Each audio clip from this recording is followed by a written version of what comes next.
We explore the rise and fall of Gondor, the southern kingdom, once ruled by Isildur and Anarion, sons of Elendil. We'll track the line of kings from beginning to end, explore the ruling stewards' attempts to repel Mordor, and a stranger who comes by way of Rohan to lead Gondor's armies. Welcome! In the Lord of the Rings podcast, we wander the world of J.R.R. Tolkien by exploring the foundational epic stories from the deep past of Middle-earth. If you enjoyed Tolkien's books, or maybe Peter Jackson's movies, or perhaps you're excited for Amazon Studios' new series, The Rings of Power, and you want to dive deeper into the rich world of Middle-earth, then listen and subscribe.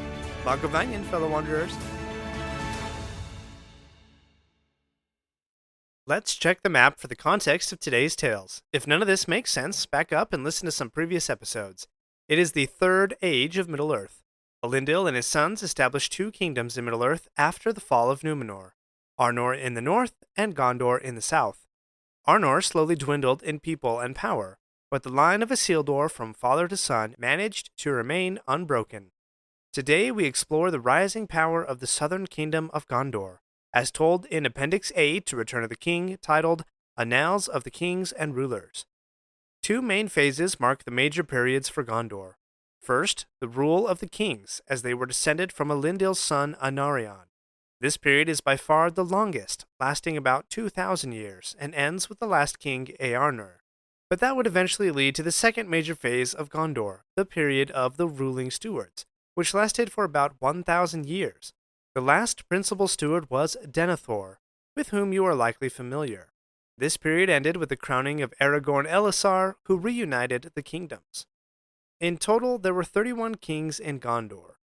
Elendil's son Anarion was crushed in the battle with Barad-dûr in which Sauron was overthrown, and Elendil was slain. So Isildur took up the kingship for the northern realm and left the ruling of the southern realm to his nephew, Menendil, son of Anarion. In the time of the seventh king, Gondor was attacked by, quote, wild men out of the east. In the ensuing battles, Gondor expanded its eastern borders. In the time of the 12th king, Gondor started to bolster its navy, and expanded its power west and south along the coasts, even taking the city of Umbar for a while. At the height of its power, Gondor laid claim to the lands as far as the southern tips of Mirkwood Forest, east to the Sea of Rhûn, and south to Umbar. The kingdom of Harad in the south paid homage to Gondor. But, quote, Mordor was desolate, but was watched over by great fortresses that guarded the passes.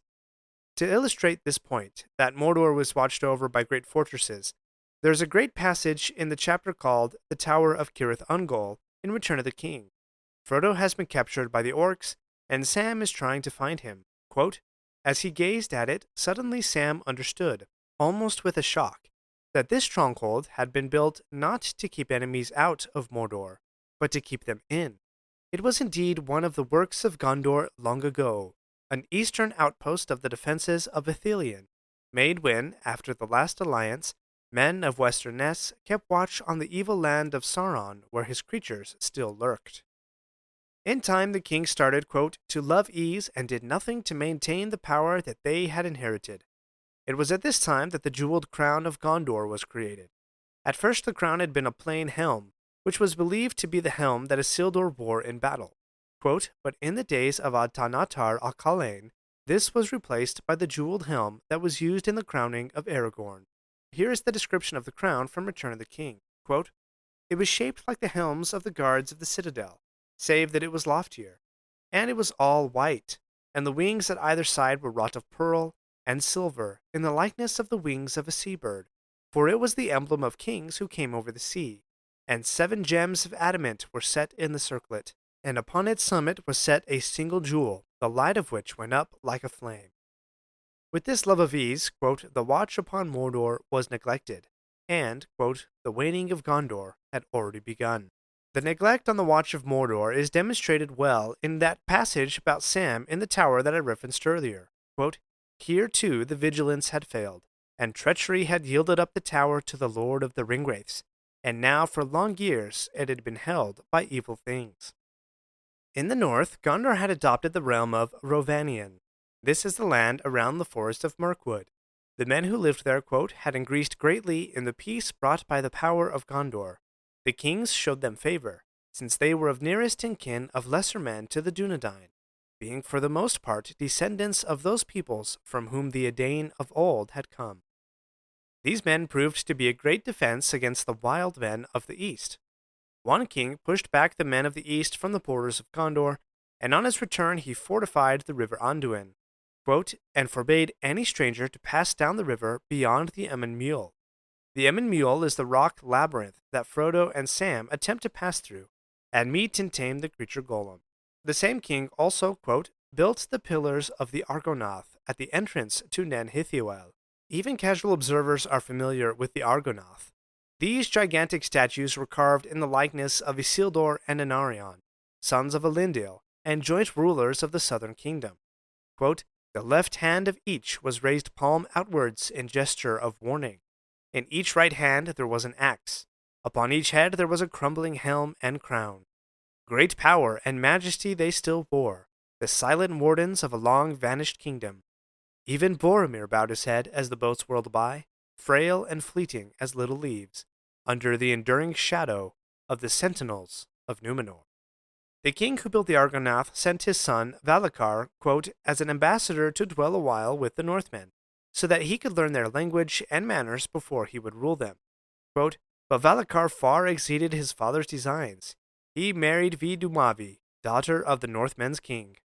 For the nobles of Gondor this was an unacceptable marriage, and they rejected Valacar's son as their king. Therefore, when Eldacar succeeded his father, there was war in Gondor. This period of fighting for the crown is called the Game of Thrones. The Kinstrife. There was battle in the capital city Osgiliath, during which the Palantir that was stationed there had been lost. If you're keeping track from last episode, that's 3 of 7 Palantiri that have been lost, so far all in water. Another nobleman, Castamir, had led the rebellion against the foreign-born Eldacar, and after the king escaped to the north, claimed the throne of Gondor for himself. It wasn't long until the people could see that Castamir the usurper was haughty, ungenerous, and cruel. But in 10 years' time, Eldacar had developed enough force to retake Gondor, pushing Castamir to take his fleet and escape south back to Umbar. Thus, Umbar was continually at war with Gondor. One of the tragedies of losing Umbar to the rebels was the loss of a monument to Númenor's greatness. This monument had been built at Umbar in honor of the place where Ar-Pharazôn, last king of Númenor, had humbled Sauron.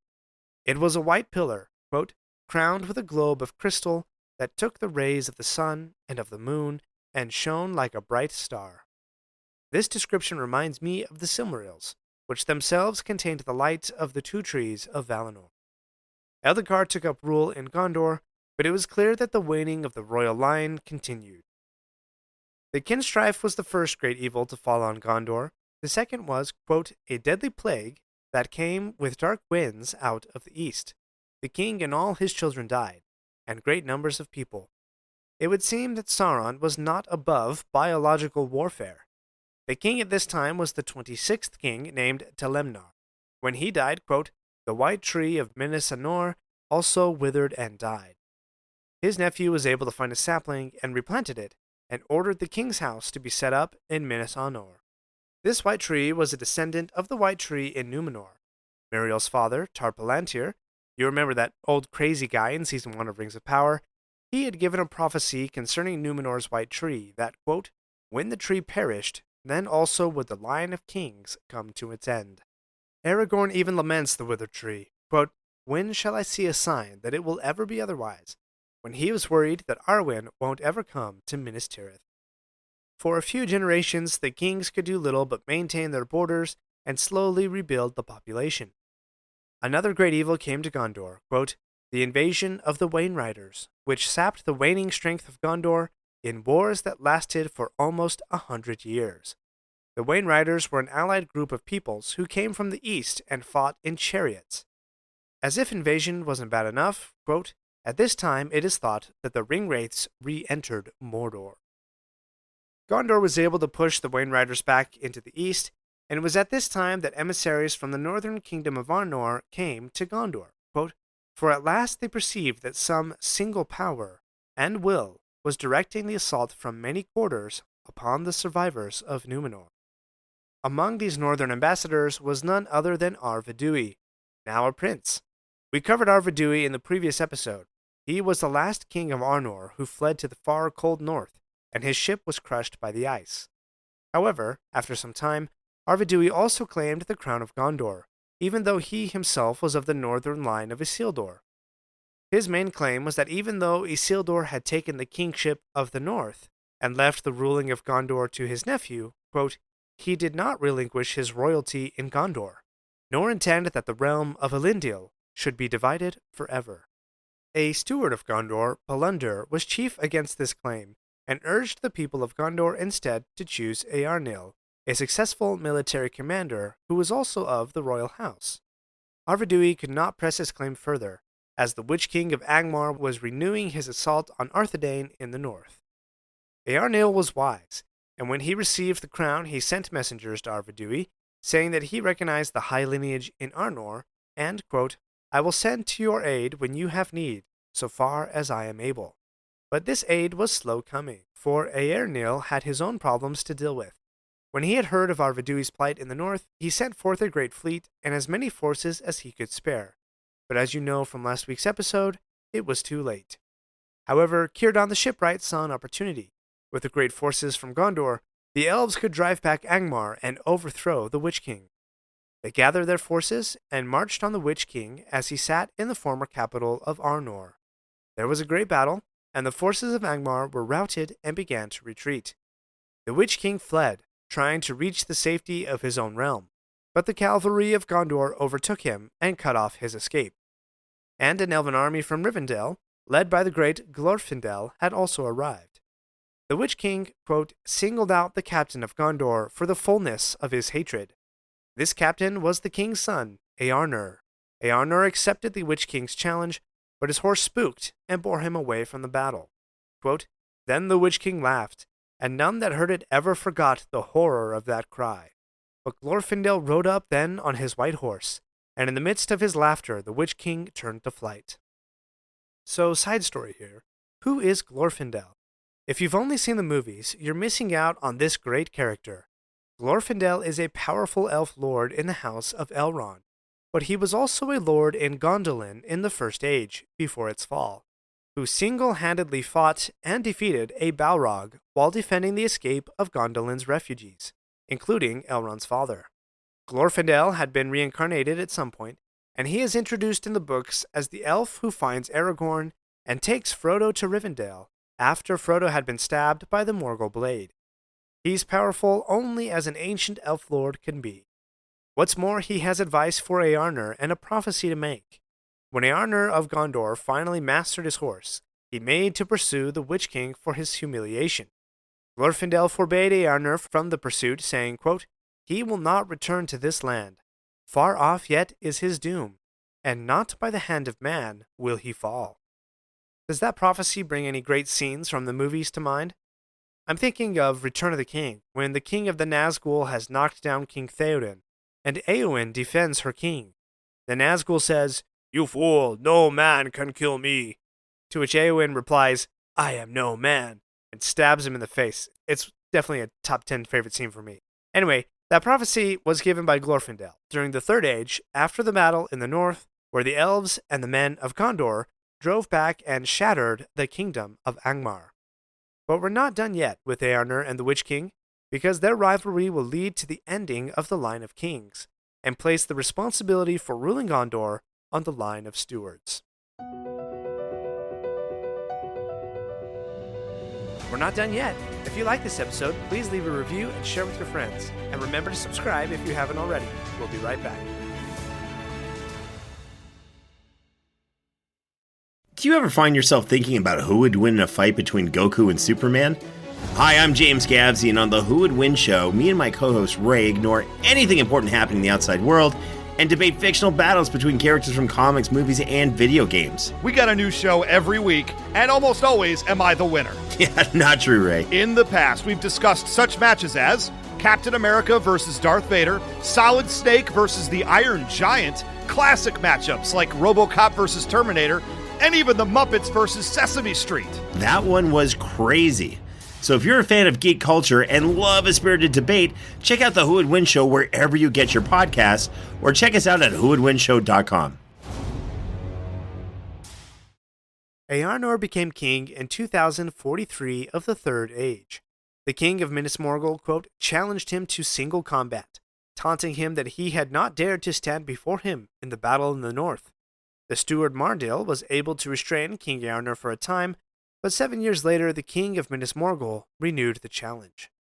He rode with a few knights to the gate of Minas Morgul, the very gate that Frodo would be inexplicably drawn to with the One Ring roughly 1,000 years later. However, quote, none of that riding were ever heard of again.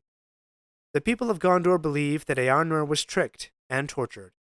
Quote, but since there were no witnesses of his death, Mardil the Good Steward ruled Gondor in his name.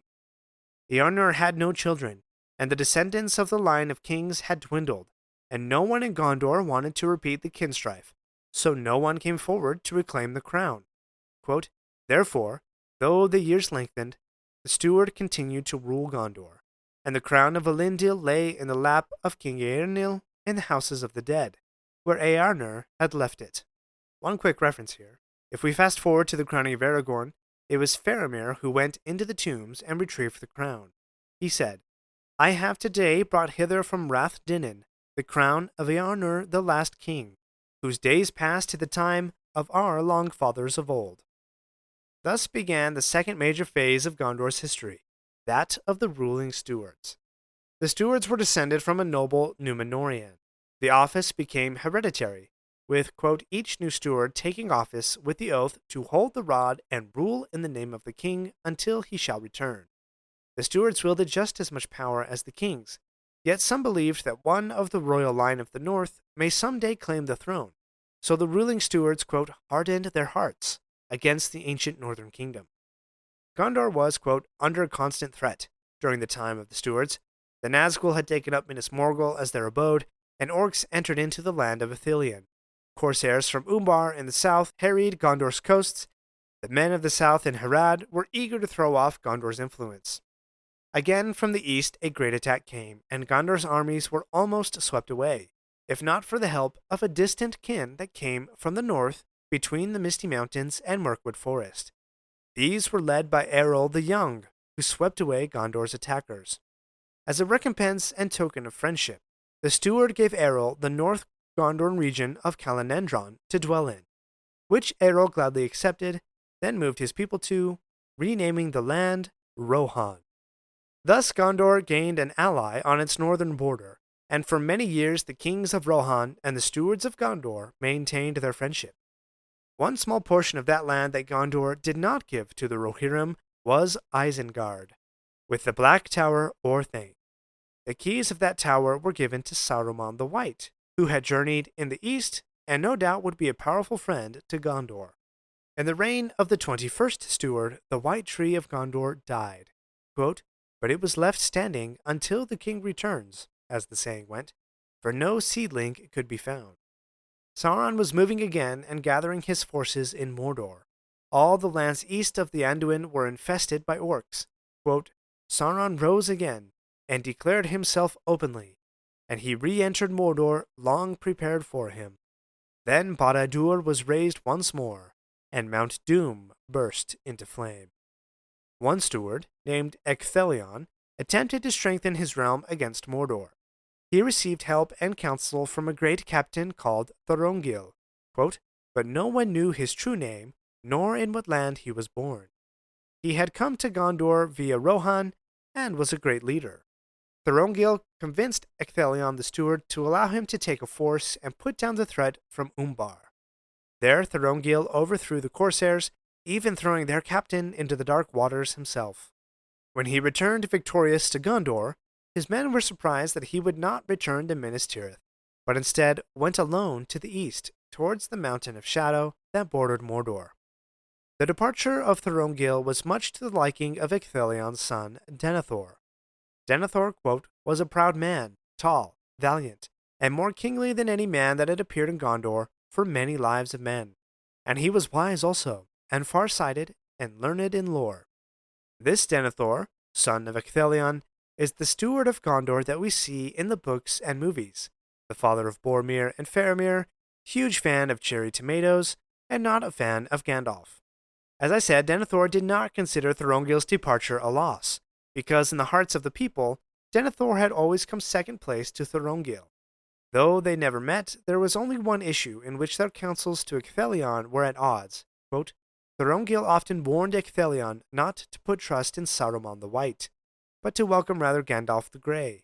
But there was little love between Denethor and Gandalf. Denethor was keen and had a, quote, subtle mind, and he was able to discern who the stranger Thorongil truly was. Aragorn, son of Arathorn, heir of Isildur in the Northern Kingdom, who had rode with the warriors of Rohan and served Denethor's father under a presumed name, while subduing Gondor's enemies. So Denethor, quote, suspected that Thorongil, aka Aragorn, and Gandalf designed to supplant him. Denethor became steward in 2984 of the Third Age. He married and later had 2 sons, whom you know and love, Boromir and Faramir. But his wife died just 12 years into their marriage.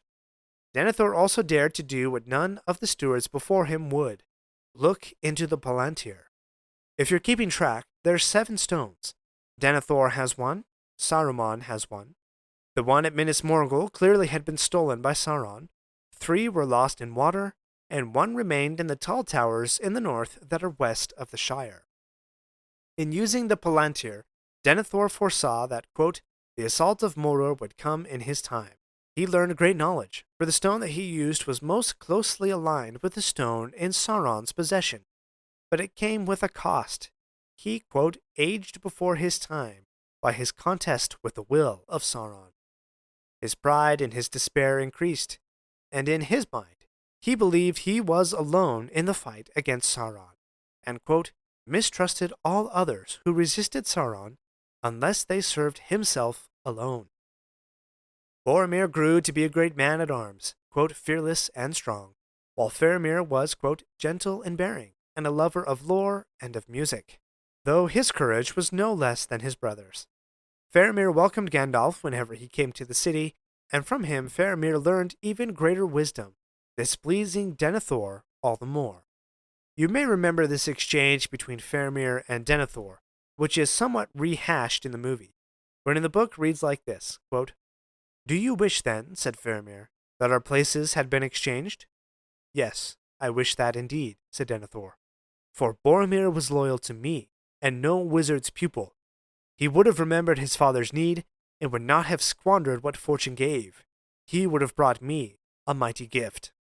Also, in the extended edition of Return of the King, Faramir and Pippin have a tender-hearted conversation, where Faramir says that Boromir and his father were so alike and strong. And Pippin reassures Faramir, saying, quote, I think you have strength of a different kind. I think Tolkien, a man who loved art and lore rather than the art of war, felt a real kinship with Faramir. Nevertheless, though their father had a clear favorite, there was no animosity between the brothers. Quote, and after the war, the days of the ruling stewards came to an end, for the heir of Isildur and Anarion returned, and the kingship was renewed, and the standard of the White Tree flew once more from the tower. Ooh, we blasted through 3,000 years of Gondor history. We saw great evils come to Gondor, like plague and Nazgul kings. We saw moments of glory when their realm and power increased, and they created great statues of Isildur and Anarion at the Argonath. But the line of kings came to an end, and the ruling stewards protected the realm until the heir of Isildur could return. And speaking of Isildur's heir, come back next time as we wander your favorite Middle-earth romance and explore the little-known tale of Aragorn and Arwen.